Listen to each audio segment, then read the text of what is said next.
Hello viewers, তো সবাইকে জানাই আবারও স্বাগতম আমার এই ইউটিউব চ্যানেলে। তো ভিউয়ার্স, আজকের এই ভিডিওটি টিআরবিটি নিয়ে, অর্থাৎ টি-টেট পেপার 1 এবং পেপার 2 নিয়ে। তো প্রতিনিধির মধ্যে এই বিষয়টাকে নিয়ে কী বলেছে আমি একটু বিস্তারিত দেখে নেব।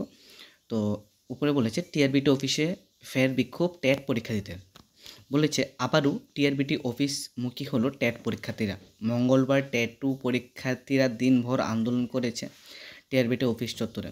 বুধবার ট্যাট 1-এর পরীক্ষার্থীরা আন্দোলনে সামিল হয় টিআরবিটি অফিস চত্বরে। তাদের বক্তব্য, গত 27 এপ্রিল টিআরবিটির পরিচালিত ট্যাট পরীক্ষা সম্পন্ন হয়েছিল। সোমবার সেই পরীক্ষার ফাইনাল আনসার কি প্রকাশ করা হয়েছে। তখন দেখা যায় অনেকগুলি প্রশ্ন হয়তো সিলেবাস বহির্ভূত, নয়তো বা ভুল হওয়ার পরেও এগুলির মধ্যে স্টার নম্বর দেওয়া হয়নি। এই বিষয়ে টিআরবিটি বোর্ডের চেয়ারম্যান কাছে পরীক্ষার্থীর দাবি ছিল ভুল প্রশ্নপত্রের কথা বিবেচনা করে স্টার প্রদান করা, অর্থাৎ এই প্রশ্নপত্রে সম্পূর্ণ মার্কস প্রদান করার। কিন্তু ফাইনাল আনসার কি প্রকাশ হওয়ার পর দেখা যায় ভুল প্রশ্নপত্র, সিলেবাস বহির্ভূত প্রশ্নেও স্টার প্রদান করা হয়নি। ফলে বাধ্য হয়ে পরীক্ষার্থীরা টিআরবিটি বোর্ডের সামনে জমায়েত হয়। বোর্ডের চেয়ারম্যানের সঙ্গে দেখা করার জন্য দাঁড়িয়ে থাকে, কিন্তু তাদের সঙ্গে দেখা করছেন না চেয়ারম্যান। এদিকে বেলা বাড়তেই খুব বাড়ে চাকরির প্রত্যাশীদের মধ্যে।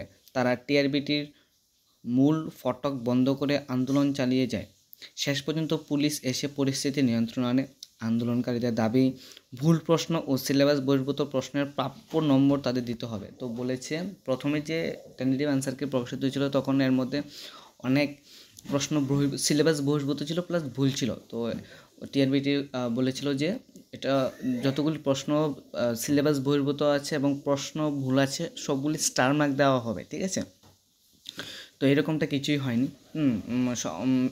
যে প্রশ্নগুলি সিলেবাস বহির্ভূত ছিল এগুলোর মধ্যে স্টার মার্ক দেওয়া হয়নি। আবার অনেক প্রশ্নের মধ্যে ভুল ছিল, এগুলি স্টার মার্ক দেওয়া হয়নি, ঠিক আছে। তো এর জন্যই আন্দোলনকারীরা বা পরীক্ষার্থীরা টিআরবিটির সামনে ওরা যে বিক্ষোভ চালিয়েছে যে আমাদের ওই নাম্বারগুলো দিতে হবে। তো এই হচ্ছে বিষয়।